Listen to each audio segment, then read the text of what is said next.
อันนี้เจียประเภท ดามเตียบขมายยังหาดามเตียบดามเตียบออสเตรเลีย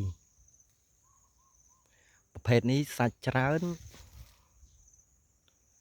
นกรอบติดแต่รสជាតិវាអត់ដូចទៀបស្វិតយើងធម្មតាទេរសជាតិវាផ្អែមអត់ដិតដូច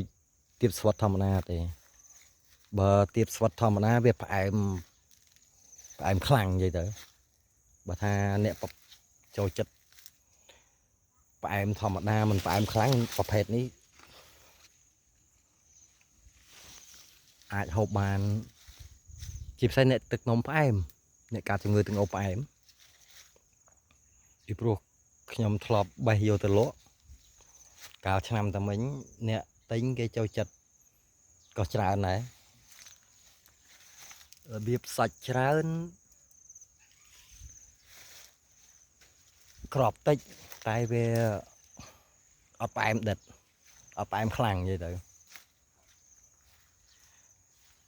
បើថានៅខាងថៃវាហ្នឹងគេហៅប្រភេទទៀបផិតបាក់ឆុងជាប្រភេទពូជប្រកាត់ដូច្នេះយើងមិនអាចយកក្របវាទៅបណ្ដោះទៅបានពូជសុទ្ធដោយតែយើងទិញគេតមេឃមកទេមិនមែនថាបណ្ដោះមិនកើតទេតែវាមិនបានសុទ្ធពីព្រោះវាជាពូជប្រកាត់ដូច្នេះក៏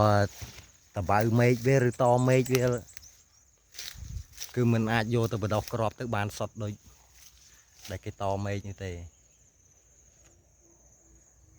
ហើយទម្ងន់វាអាច1ទៅដល់7 1 គីឡូឬ2 1 គីឡូឬ3 1 គីឡូអញ្ចឹង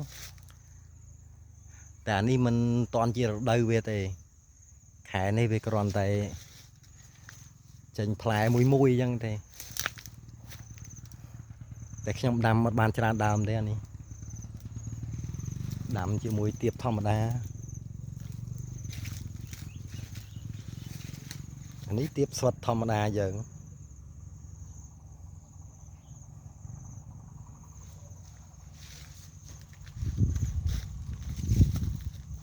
ខាងនេះទៀបស្វិតធម្មតា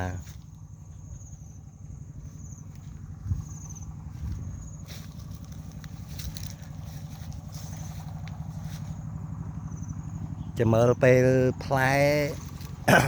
វគ្គក្រោយខ្ញុំនឹងថតវីដេអូឲ្យមើលទៀតរបៀបការពារយ៉ាងម៉េចកុំឲ្យមានដង្កូវហើយនឹងសម្បល់វាយ៉ាងម៉េចអីយ៉ាងម៉េចចាំខ្ញុំថតឲ្យមើលក្រោយទៀតប្រភេទទៀបអូស្ត្រាលីឬគេហៅថាផិតបាក់ឆុងប្រភេទនេះធំផ្លែធំស្អាតណាបងប្អូន